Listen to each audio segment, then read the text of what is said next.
Praise the Lord everyone. Today Jesus Army Fellowship Word of God யாக்கோப்பு 1 அதிகாரம் 12 வசனம். சோதனையை சகிக்கிற மனுஷன் பாக்கியவான், அவர் உத்தமன் என்று விளங்கின பின்பு கர்த்தர் தம்மிடத்தில் அன்பு கூறுகிறவர்களுக்கு வாக்குத்தத்தம் பண்ணின ஜீவ கிரீடத்தை பெறுவான். கர்த்தருடைய நாமத்துக்கு மகிமை உண்டாவதாக. அந்த காலையில் இருந்து சதைக்கு கேள்வோடு இருக்க தேவனுடைய பிள்ளைகளை, இன்னைக்கு நீங்கள் சோதனையோடு கவலையோடு கண்ணீரோடு இருக்கீங்களா? கவலையே படாதீங்க. வேதத்தில் சொல்லப்படுகிறது, சோதனையை சகிக்கிற மனுஷன் பாக்கியவான். ஆண்டவர் கூட 40 நாள் உபவாசம் இருக்கும்போது கூட பிசாசை நம்ம பலவிதத்தில் சோதனையை கொண்டு வந்தார். ஆனால் அதிலிருந்து ஆண்டவர் வெற்றி சிறந்தார்.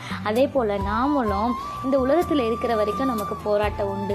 அதெல்லாம் சகித்து நம்ம வெற்றி சிறக்கணும்னா அந்த சோதனையை நம்ம சகிக்கணும். ஒரு எக்ஸாம்பிள் ஒரு காரியம் சொல்கிறேன். உராய்வு இல்லாமல் ஒரு ரத்தினத்தை மெருகூட்ட முடியுமா? முடியவே முடியாது. அதே போல் தான் சோதனைகள் இல்லாமல் ஒரு மனுஷனை முழுமையாக்க முடியாது. அதே போல் தான் நெருப்பு தான் தங்கத்தை உருக்கி அழகாக்கிறது. அதே போல் சோதனை தான் மனிதனை செதுக்கி உயர்வாக்கிறது.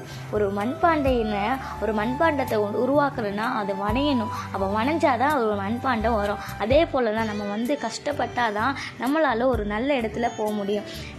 யோபு கூட ரொம்ப சோதனையை சகிச்சான்.